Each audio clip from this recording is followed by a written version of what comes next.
Welcome dear students in Successor Academy. इस video का जो टॉपिक है इसमें हम लोग एक्सरसाइज 3.5 का वर्ड प्रॉब्लम क्लास 10 तो हम सॉल्व करने वाले हैं।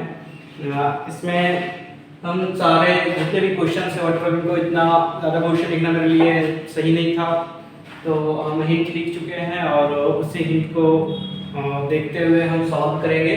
आप लोग एक बार क्वेश्चन लिख लीजिएगा जिससे कि आपको अच्छे से समझ में आ सके हिंट, और हो सके तो साथ में एनसीईआरटी बुक रख लें जहाँ से आप एक बार क्वेश्चन पढ़ लें, उसके बाद क्वेश्चन का सॉल्यूशन समझें तो आपके लिए ठीक रहेगा।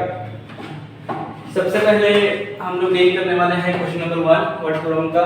इसमें है बात किया जा रहा है कि एक हॉस्टल है, ठीक है, एक हॉस्टल है जहाँ पे खाना के लिए जैसे एक होता है सिक्योरिटी मनी, ठीक है, फिक्स चार्ज सिक्योरिटी मनी, वही यहाँ पे लगता है। अब वो कितना लगता है नहीं पता, तो एक होता है फिक्स चार्ज जो कुछ ना कुछ लगता है, दूसरा होता है पर डे चार्ज, ठीक है। तो जो फिक्स चार्ज है उसको हम लोग मान लेते हैं कि जब हम लोग खाने के लिए गए तो वो सिक्योरिटी मनी में कुछ एक्स रुपये लिया और पर डे चार्ज के रूप में कुछ वाई रुपये पर डे का मिलेगा। तो फिक्स चार्ज मान लेते हैं एक्स रुपये है, पर डे जो ले रहा है वो मान लेते हैं वाई रुपये चार्ज, ठीक है। तो एक बंदा जो है ए वो क्या करता है 20 दिन रहता है, 1000 रुपया देता है। तो 20 दिन रहता है, सबसे पहले x रुपया तो उसका फिक्स चार्ज हो गया। अब 20 दिन रहने के लिए 20 रुपए पर डे वाला जो चार्ज होता है वो दोनों मिला के हो गया 1000। ये इक्वेशन 1 बन गया। सेकंड के लिए अब दूसरा बंदा जो है 26 दिन रहता है, यानी फिक्स चार्ज रहेगा कुछ, फिर यहाँ 26 दिन का पर डे चार्ज, इसको लगा 1180। ये इक्वेशन। अब इसको हम लोग इस मेथड से अगर सॉल्व करें तो ये खत्म, ये कितना गया -6y इक्वल टू माइनस ये कितना आ जाएगा 180, ये गया y बराबर कितना 30, यानी कि पर डे चार्ज हो गया 30 रुपए। कितना हो गया 30 रुपए पर डे चार्ज हो गया। ये था मेरा पर डे चार्ज, ठीक। अब x कितना होगा, किसी पे भी बैठा दो, तो x कितना हो जाएगा 1000 -20 इनटू y कितना है, तो y है मेरा 30, ठीक। तो 1000 माइनस कितना हो जाएगा यहाँ पे 600 400, यानी फिक्स चार्ज जो हो गया उसका 400 हो गया और पर डे चार्ज जो हो जाता है वो 30 रुपये पर डे हो जाता है। नेक्स्ट क्वेश्चन है वो फ्रैक्शन के ऊपर है, जहाँ पे बोला है कि एक फ्रैक्शन जिसमें अगर केवल नोमिनेटर में 1 माइनस करे, सब्ट्रैक्ट करे, तो वो फ्रैक्शन बन जाता है 1/3। उस फ्रैक्शन को x बाय y मान लेंगे, और उसी फ्रैक्शन में अगर केवल डिनोमिनेटर में 8 प्लस करे तो वो बन जाता है 1/4। तो इस केस में हम क्या करते हैं क्रॉस मल्टीप्लाई, ठीक है। तो 3 से करेंगे x 1 को, 3x 3 बराबर y। अब क्या हो जाएगा 3x y बराबर 3, ये इक्वेशन 1। यहाँ पे देखो 4x equal to y plus 8, तो 4x y बराबर 8। अब क्या है, अब दोनों सॉल्व करते हैं, 3x y बराबर 3 और 4x y बराबर 8। तो यहाँ प्लस हो जाएगा, यहाँ माइनस ये कट गया, 3 में गया तो माइनस x इक्वल टू 3 में गया -5, यानी x का वैल्यू आ गया 5। तो y कितना आएगा, किसी भी बैठा दो, तो y क्या है 3x 3, तो y बराबर क्या था 3x का वैल्यू 5 -3, ठीक। 3 फाइव 15 में 3 गया तो 12, तो y इक्वल टू 12। तो इस तरह क्या समझना था, जो फ्रैक्शन था 5/12 था, फ्रैक्शन जो था वो क्या हो जाएगा 5/12, ठीक। अब नेक्स्ट है क्वेश्चन नंबर 3। इसमें एक टेस्ट का बात किया जा रहा है कि कोई स्टूडेंट जो है टेस्ट देता है, तो टेस्ट में अगर राइट क्वेश्चन अगर वो सही बनाता है, राइट करता है, तो उसको 3 मार्क्स प्लस किया जाता है, ठीक है, 3 मार्क्स उसको मिलता है। और अगर वो वही क्वेश्चन रॉन्ग करता है तो नेगेटिव मार्किंग कितना हो जाता है -1, ठीक। तो वो लड़का कौन है, वो है यस। तो अगर ऐसा सिस्टम रहा, इस सिस्टम के अनुसार उसका जो मार्क्स है वो मिलता है 40 मार्क्स। और अगर सिस्टम को थोड़ा सा चेंज किया जाए और 4 मार्क्स मिले राइट के लिए और -2 मार्क्स मिले रॉन्ग के लिए, इस तरह जो उसका जो मार्क्स मिलता है वो होता है 50। तो इस चीज को हम लोग इक्वेशन के फॉर्म में जब करेंगे तो इस चीज को देखते हैं हम लोग, कितना 3 मार्क्स मिलता है राइट के लिए। अब वो कितना राइट किया नहीं पता, तो राइट के लिए मान लेते हैं कि राइट क्लिक जो क्वेश्चन किया होगा, यानी यस जो राइट क्लिक किया उसको मान लेते हैं x क्वेश्चन राइट क्लिक किया, और रॉन्ग को कितना किया, रॉन्ग किया वो y। तो राइट के लिए x क्वेश्चन मान लेते हैं, रॉन्ग के लिए y क्वेश्चन मान लेते हैं। तो 3 मार्क्स मिला यानी 3x प्लस नहीं माइनस, चलो ठीक प्लस लगाते हैं, -1 इंटू कितना y is equal to 40 marks. ठीक है, यानी क्या हो जाएगा 3x - y is equal to 40, ये होता है इक्वेशन 1। ठीक, यहाँ पे -1 क्यों आया, क्योंकि वो नेगेटिव मार्किंग है ना, इसलिए ये इक्वेशन 1 हो जाएगा। फिर इसी तरह इक्वेशन 2 कैसे आएगा, तो इक्वेशन 2 के लिए यहाँ देखते हैं, यहाँ GCD में डालते क्या आएगा 4x और -2y इज इक्वल टू 50। ठीक, तो इसको सॉल्व करेंगे, क्या करेंगे यहाँ पे इस इक्वेशन को 2 से करेंगे मल्टीप्लाई। ठीक है, सारा हम एलिमिनेशन मेथड इस्तेमाल कर रहे हैं। ठीक, तो 2 से जैसे मल्टीप्लाई करेंगे तो यहाँ 6x आ जाएगा -2y बराबर 40 टू 80 और यहाँ कितना आ जाएगा, यहाँ तो जो था वही रहेगा, कितना 4x -2y बराबर 50। तो चलो सॉल्व करते हैं, यहाँ प्लस हो जाएगा, यहाँ माइनस हो जाएगा, यहाँ माइनस हो जाएगा। ठीक, तो ये तो कट जाएगा, 6 में 4x गया तो 2x इज इक्वल टू 80 में 50 गया तो 30, तो x इज इक्वल टू कितना हो जाएगा 15। यानी 15 क्वेश्चन वो सही किया था। अब रॉन्ग कितना किया था, किसी एक पे बैठा देते हैं। तो यहाँ से देखो y बराबर कितना हो जाएगा 3x - 40, 3x - 40। ठीक है, 3x कितना है तो 15 - 40, यानी कि 45 में 40 गया 5, यानी 5 क्वेश्चन वो रॉन्ग किया था और 15 क्वेश्चन वो क्या किया था, 50 क्वेश्चन जो था वो सही किया था। अब नेक्स्ट क्वेश्चन है उसको समझना है। इस क्वेश्चन में क्या बताया गया है कि दो कार है, ठीक है, एक A पॉइंट पे है, एक B पॉइंट पे है। तो जो कार A पे है वो क्या कर रहा है, वो दो कंडीशन है, पहला कंडीशन और दूसरा कंडीशन। पहला कंडीशन में क्या बोला है कि अलग अलग स्पीड से दोनों एक ही डायरेक्शन चलता है, अगर ये इधर जा रहा है ये भी इधर ही चल रहा है। ठीक है, और एक ही डायरेक्शन में जब वो चला तो हम लोग कितना देर के बाद मिला, 5 घंटा बाद यहाँ से यहाँ तक आते आते हम लोग इतना यहाँ ये मान लेते हैं, ये इतना तो चला होगा, इतना तो यहाँ पे मिल गया। ठीक, कब, जब दोनों एक ही डायरेक्शन में चल रहा है, मान लेते हैं x की स्पीड से चल रहा होगा पहला कार, दूसरा चल रहा होगा y की स्पीड से। ठीक है, तो 100 किलोमीटर का डिस्टेंस ट्रैवल करने में 100 किलोमीटर का डिस्टेंस दोनों के बीच में पहले से था और 5 घंटा में दोनों मिल गया। दूसरा कंडीशन क्या था कि एक x किलोमीटर की स्पीड से चल रहा है, एक y किलोमीटर की स्पीड से चल रहा है और दोनों मिल जाता है 1 घंटा बाद। 1 घंटा बाद मिलता है। फिर कंडीशन क्या है, जब दोनों एक दूसरे की ओर चलते हैं, यानी टुवर्ड्स ईच अदर। तो सबसे पहले पहला कंडीशन को हम समझेंगे, फर्स्ट कंडीशन को हम सॉल्व करेंगे।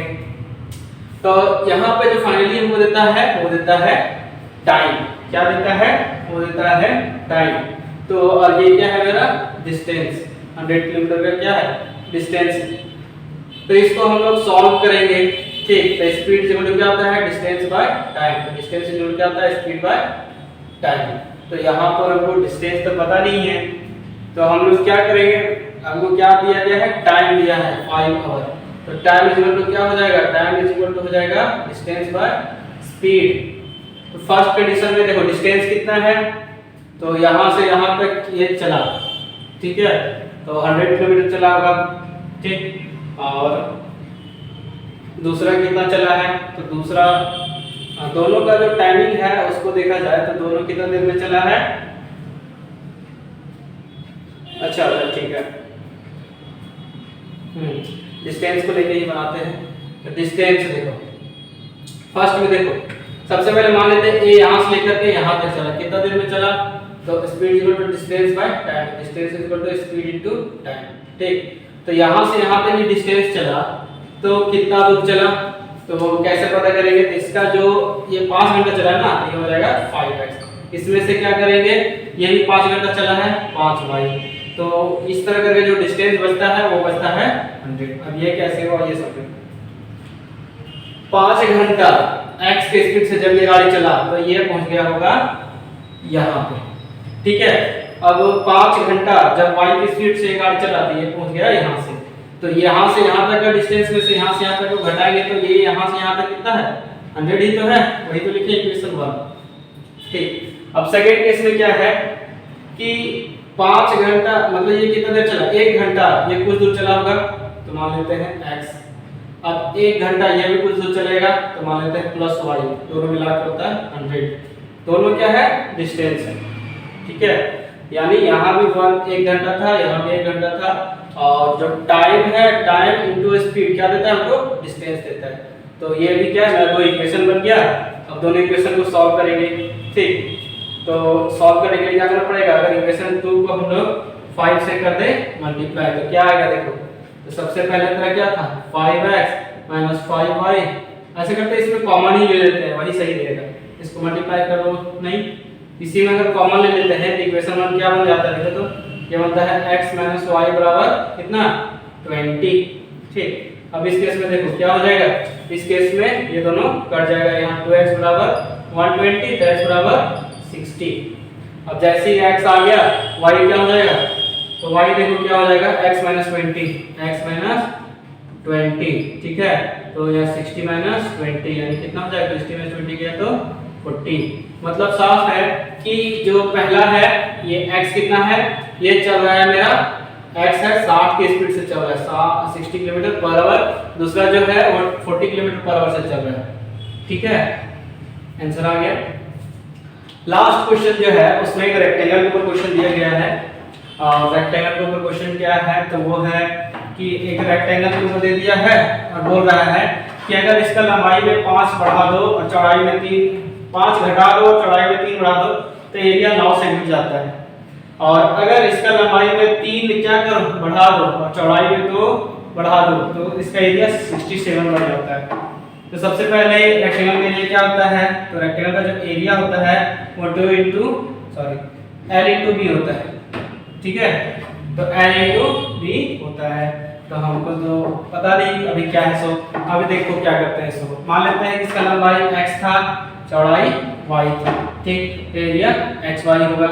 ठीक, तो पहला कंडीशन के अनुसार दो कंडीशन था, दोनों कंडीशन में पहला कंडीशन को जब हम देखेंगे तो वहां देखेंगे कि L में क्या करना था? L में हम लोग क्या किया? -5 किए। क्यों? क्योंकि घटाना था, सॉरी x मान लेते ना। x हम लोग क्या किए? 5 घटाए, इसमें क्या किए? जोड़े, तो हमको जो एरिया मिलेगा क्या मिलेगा? एरिया xy में से कितना का 9 कम मिलेगा। ठीक, एक ऐसा इक्वेशन आ जाएगा जिसको जब सॉल्व करेंगे देखो यहाँ आ जाएगा, देखो xy आ जाएगा, गुना किए तो यहाँ कितना आ जाएगा? 3x, फिर -5y आ जाएगा, फिर -15 बराबर xy -9। ठीक है, अब देखो यहाँ पे 3x है, लिखो, -5y है, लिखो, बराबर xy पहले से था इधर। ठीक है, इस xy को उधर ले जाएंगे। ठीक है, -9 पहले से है, -15 उधर जाके +15।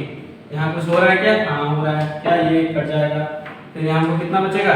तो 3x - 5y = 50 में नाम दिया तो 6। ये इक्वेशन 1।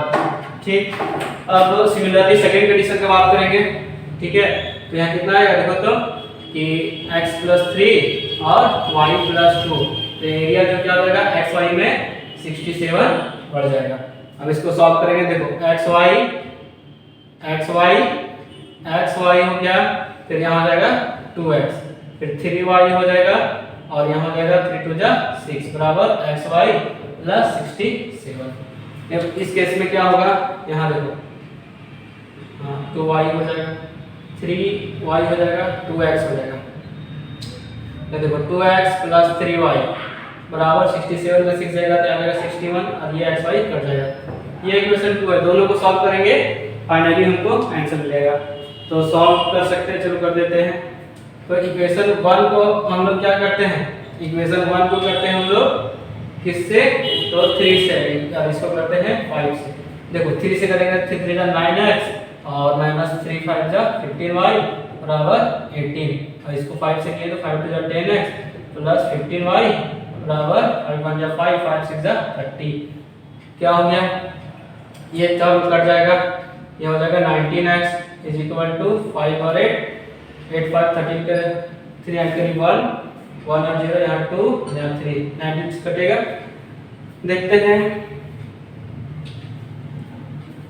90 के अगर काटते हैं x = 3 2 3/19 काटो, ये कट जाएगा तुम्हारे कितना बार में? 19 1 जा 19, अब कितना?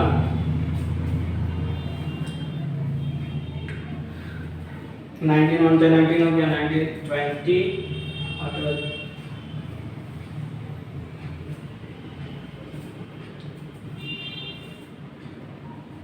ये 17 टाइम कटेगा, x हो जाएगा 17। अब y का वैल्यू कहीं भी बैठा देते हैं, तो y का वैल्यू के लिए क्या करना पड़ेगा, y के वैल्यू के लिए तो 3x माइनस 6/5। तो देखो 3 × x हमें कितना है 17 और माइनस 6/5, तो यहाँ 51 माइनस 7/5 तो कितना आ जाएगा बराबर 9।